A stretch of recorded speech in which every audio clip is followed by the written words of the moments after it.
আসসালামু আলাইকুম। আজ আমরা সাম্প্রতিক আপডেট তথ্যের একটি গুরুত্বপূর্ণ টপিক সম্পর্কে জেনে নিব। রূপপুর পারমাণবিক বিদ্যুৎ কেন্দ্র। এটির প্রথম জ্বালানি লোডিং হয় 28 এপ্রিল 2026 সাল।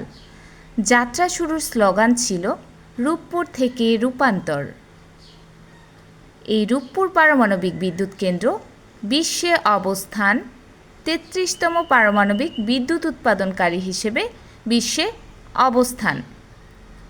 বিশেষত্ব দেশের একক বৃহত্তম প্রকল্প।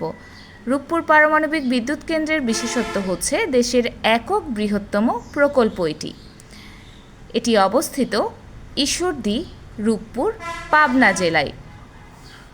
কোন নদীর তীরে অবস্থিত? পদ্মা নদীর তীরে অবস্থিত।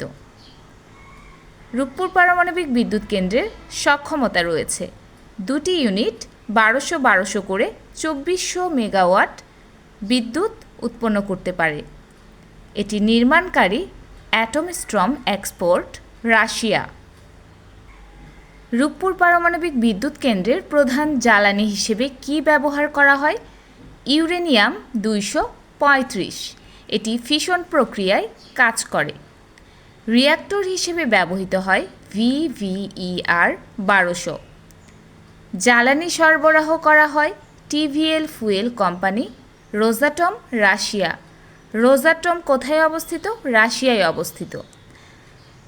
এটি কার অধীনে? রূপপুর পারমাণবিক বিদ্যুৎ কেন্দ্র কার অধীনে? বিজ্ঞান ও প্রযুক্তি মন্ত্রণালয়ের অধীনে। এটির নির্মাণ ব্যয় রয়েছে 1,38,686 কোটি টাকা। নির্মাণের প্রথম উদ্যোগ নেওয়া হয় 1961 সালে। জাতীয় বিদ্যুৎ চাহিদা পূরণ করবে কত পার্সেন্ট? 10 থেকে 12%। রূপপুর পারমাণবিক বিদ্যুৎ কেন্দ্র বিদ্যুৎ চাহিদা পূরণ করবে কত পার্সেন্ট? 10 থেকে 12%। পারমাণবিক শক্তিকে বিকল্প জ্বালানি হিসেবে জাতীয় জ্বালানি নীতিতে অন্তর্ভুক্ত করা হয়েছিল 1995 সালে। এখন আপনার একটি প্রশ্নের উত্তর দিন। বাংলাদেশের একমাত্র জলবিদ্যুৎ